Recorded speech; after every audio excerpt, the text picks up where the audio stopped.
আপনারা জানেন যে আজকে আন্তর্জাতিক অপরাধ ট্রাইব্যুনালে 2024 সালের জুলাই গণঅভ্যুত্থান চলাকালে মানবতা বিরোধী অপরাধের অভিযোগে তৎকালীন সরকারের বেশ কয়েকজন মন্ত্রী, এমপি এবং উচ্চ পর্যায়ের নেতৃবৃন্দের মামলা দিন ধার্য ছিল। প্রসিকিউশনের পক্ষ থেকে আমরা দেখিয়েছি যে ইতোমধ্যে প্রায় 25 জনের বিরুদ্ধে বিভিন্ন মামলায় তাদের বিরুদ্ধে বিচার চলমান আছে। এর মধ্যে বেশ কয়েকজনের বিরুদ্ধে ট্রাইব্যুনালের বিচার শেষে রায় প্রদানও করেছে। জায়গা কেনার পর কোনোদিন ভাবিনি বাড়ি দেখে যেতে পারবো। বাবা, তুমি করেছো জমি আর আমি করলাম বাড়ি। এখন থাকবে তোমার নাতি। বসুন্ধরা সিমেন্টের দৃঢ় গাঁথুনি গড়েছে 3 প্রজন্মের এক ঠিকানা। শক্তির মানদণ্ডে উত্তীর্ণ বসুন্ধরা সিমেন্ট।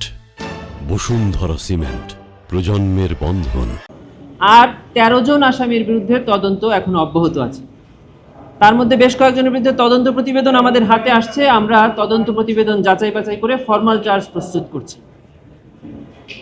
এই মামলায় আমরা আরও 3 মাসের জন্য সময় বর্ধিত আবেদন করেছিলাম, যেন সকল তদন্ত একসাথে আমরা শেষ করে ফেলতে পারি। ট্রাইব্যুনাল আমাদের আবেদন মঞ্জুর করে 17ই সেপ্টেম্বর 2026 তারিখে এই মামলার পরবর্তী দিন ধার্য করেছে। এই মামলায় যাদের বিরুদ্ধে তদন্ত প্রতিবেদন ইতিমধ্যে দাখিল করা হয়েছে, সেই 23 জনের নাম আমরা ট্রাইব্যুনালে বলেছি যে তাদেরকে যেন এই মামলা থেকে স্ট্রাইক আউট করে দেওয়া হয়, কারণ তাদের বিরুদ্ধে অন্যান্য মামলা চলমান আছে। ট্রাইব্যুনাল সেই আবেদনও মঞ্জুর করে তাদেরকে এই মামলায় হাজিরা দেওয়া থেকে অব্যাহতি দান করেছে। এই মামলায় তাদের আর সম্পৃক্ততা থাকছে না। এর মধ্যে বেশ কয়েকটি জামিন আবেদন এই ট্রাইব্যুনালে আজকে ওনারা দাখিল করেছিলেন। ওনারা বলতে চাচ্ছেন যে আইনের একটি বিধিতে বলা আছে যে তদন্ত যদি 1 বছরের বেশি চলমান থাকে তাহলে এই মামলার আসামিরা জামিন পেতে পারেন। এই গ্রাউন্ডে ওনারা আজকে বেশ কয়েকটি পিটিশন দাখিল করেছিলেন। তার মধ্যে কয়েকটি পিটিশনে আমরা দেখিয়েছি যে তাদের বিরুদ্ধে অলরেডি তদন্ত প্রতিবেদন আমাদের হাতে চলে এসছে এবং ফর্মাল চার্জ আমরা রেডি করছি। অতএব তদন্ত প্রতিবেদনের ওই শর্ত তাদের জন্য আর প্রযোজ্য হচ্ছে না।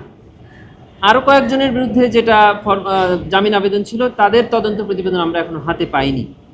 এই ব্যাপারে আমরা প্রসিকিউশন থেকে দেখিয়েছি যে যেহেতু এটি একটি বড় মামলা, 45 জন আসামি, তার মধ্যে বেশ অল্প কয়েকজন বাদে আর সবার ফর্মাল চার্জ দেওয়া হয়েছে। এই যে লম্বা সময় ধরে বিভিন্ন তদন্ত প্রতিবেদন দাখিল করা, ফর্মাল চার্জ দাখিল করা, সারা বাংলাদেশে যেহেতু ঘটনাস্থল এবং জুলাই 24-এর গণ অভ্যুত্থানে শহীদের সংখ্যা এবং হতাহতের সংখ্যা অসংখ্য, এই কারণে তদন্তে একটু বেশি সময় লাগছে। এই যে 2 জনের বিরুদ্ধে ওনারা আজকে জামিন আবেদন করেছিলেন তাদেরকে এই মাসেই ইন্টারোগেট করা হয়েছে তদন্ত সংস্থায়। আমরা আর 15 দিনের সময় চেয়েছি যে এই 15 দিনের মধ্যে তাদের বিরুদ্ধে আমরা প্রতিবেদন দাখিল করে দিব হবে, এবং সেটি ট্রাইব্যুনাল 2 সপ্তাহ সময় দিয়ে